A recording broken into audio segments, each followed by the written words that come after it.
मनोहर जलेबी का ठेला लगाता था। उसकी अच्छी बिक्री हो जाती थी। लोग उसकी जलेबी के ठेले से गर्म गर्म जलेबी खाते और पैक करवा कर घर भी ले जाते थे।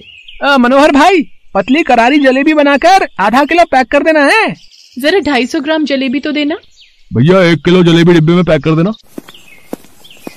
बाबा, ये आपके लिए शाम की चाय लाई थी। आओ तुम चाय पी लो, तब तक ठेला मैं संभालती हूँ। ठीक है बेटिया, 1 किलो जलेबी इन भाई साहब को डिब्बे में पैक कर दे। ये लीजिए आपकी जलेबी। बाबा, आपको पता है आज माँ आपकी पसंद की करेले की सब्जी बना रही है। अच्छा, पर तुझे तो करेले बिल्कुल भी पसंद नहीं है, तो कैसे खाएगी? आपको एक राज की बात बताऊं? मैं अभी घर जाते हुए 20 रुपए का पनीर लेती जाऊंगी। और क्या, 1 प्याज डालो और 1 टमाटर और थोड़ी सी हरी मिर्च, बन गई पनीर की भुर्जी। अब एक हलवाई की बेटी हूँ तो इतना तो मैं कर ही सकती हूँ। ये देखो, मैंने बिल्कुल आप ही की तरह जलेबी तलकर तैयार की है। अब मैं चलती हूँ, माँ घर पर इंतजार कर रही होगी। आप शाम को जल्दी आ जाना। ज्योति के रूप में बिटिया पाकर सचमुच मेरे तो भाग्य ही खुल गए। मेरी बच्ची कितनी समझदार है। ज्योति मनोहर की इकलौती औलाद थी। मनोहर और शारदा ज्योति को जान से भी ज्यादा प्यार करते थे। सब कुछ ठीक चल रहा था, पर एक दिन अचानक। ज्योति, इतनी तेज तेज दरवाजा कौन खटखटा रहा है? जरा देखो तो। अरे आ रही हूँ। इतनी तेज दरवाजा क्यों खटखटा रहे हो? बंसी भैया, आप क्या हुआ? आप हड़बड़ा क्यों रहे हो? ज्योति, तुम्हारे बाबा के हाथ के ऊपर गर्म तेल की कढ़ाई गिर गई है। उनका सीधा हाथ पूरा जल गया है। हम उन्हें बराबर के अस्पताल में ले गए हैं। डॉक्टर अभी उन्हें देख रहे हैं। क्या? माँ, जल्दी चलो। बाबा, पता नहीं किस हाल में होंगे ये। ज्योति शारदा के साथ अस्पताल पहुंचती है।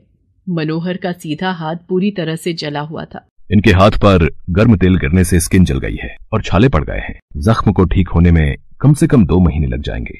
बाबा, ये सब कैसे हुआ? पता नहीं बिटिया, हाथ कैसे लग गया, कुछ समझ ही नहीं आया। कढ़ाई मेरे हाथ के ऊपर पलट गई। डॉक्टर मनोहर को लगाने की और खाने की दवाई लिखकर दे देता है। दवाइयाँ इतनी महंगी थी कि जितने भी घर में जुड़े हुए पैसे थे सब मनोहर के इलाज पर लग गए। कुछ ही पलों में मनोहर के घर पर दुखों का पहाड़ टूट गया। शारदा, सब कैसे होगा? ठीक होने में बहुत समय लग जाएगा। हमारे जुड़े हुए सारे पैसे मेरे इलाज में लग गए। बाबा, आप आराम करो, कुछ भी सोचने की जरूरत नहीं है। और जलेबी का ठेला मैं संभाल लूंगी। आपने मुझे जलेबी बनाना सिखा रखा है ना? कल से मैं जलेबी का ठेला लगाऊंगी। आपका काम मैं करूंगी। और अगले दिन से ज्योति बाजार में जलेबी का ठेला लगाने लगी। घर की जिम्मेदारी अब ज्योति के ऊपर आ गई थी। वो भी अपने पिता की तरह बहुत अच्छी जलेबी बनाती थी। एक दिन, ये मनोहर जलेबी वाले का ही ठेला है ना? जी, वो मेरे बाबा हैं। उनकी तबीयत ठीक नहीं है, इसलिए आजकल जलेबी का ठेला मैं संभाल रही हूँ। अच्छा, हमें राम मंदिर के लिए 20 किलो जलेबी चाहिए। पहले भी हमारे सेठ जी ने तुम्हारे पिताजी से मंदिर के लिए एक बार जलेबी बनवाई है। उन्हें तुम्हारे पिताजी के हाथ की शुद्ध बढ़िया घी में बनी जलेबी बहुत पसंद आई थी, इसलिए उन्होंने मुझे ऑर्डर देने के लिए भेजा है। ये लो 2000 रुपए, मैं तुम्हें एडवांस देकर जा रहा हूँ, ठीक है? बाकी के पैसे जब जलेबी लेकर आओगी तो कल मंदिर में सेठ जी से ले लेना, ठीक है? ठीक है भैया जी, कल मैं 12 बजे मंदिर में जलेबी लेकर पहुंच जाऊंगी। ज्योति खुशी से घर जाकर सारी बात अपने माता पिता को बताती है।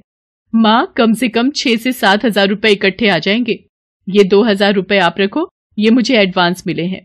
पर बेटिया, तो 20 किलो जलेबी कल दोपहर 12 बजे तक कैसे बनाएगी? बाबा, आप चिंता मत करो, मैं सुबह जल्दी उठ जाऊंगी कि समय से पहले बना लूंगी।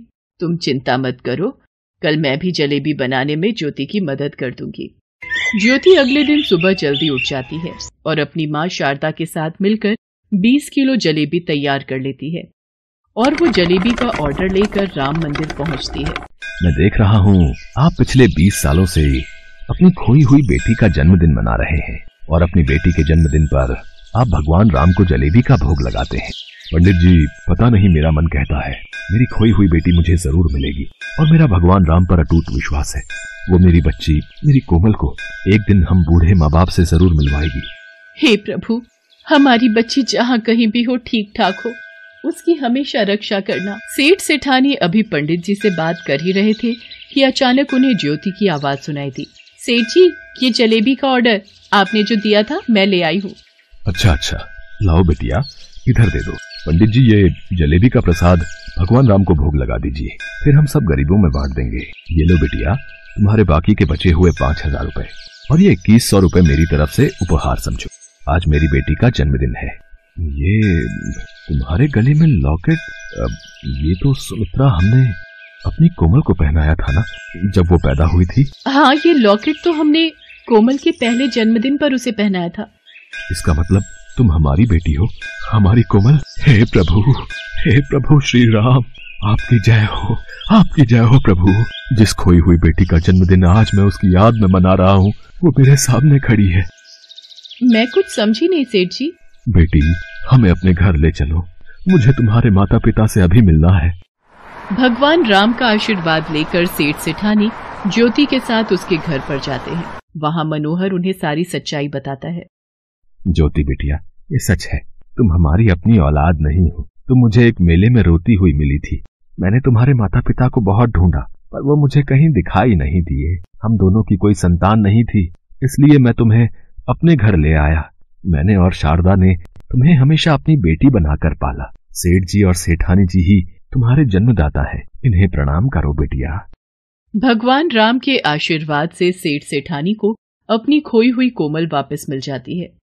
वो ज्योति, मनोहर और शारदा को अपने साथ ले जाते हैं और उस दिन से ज्योति अपने असली माता पिता मनोहर और शारदा के साथ खुशी खुशी रहने लगती है।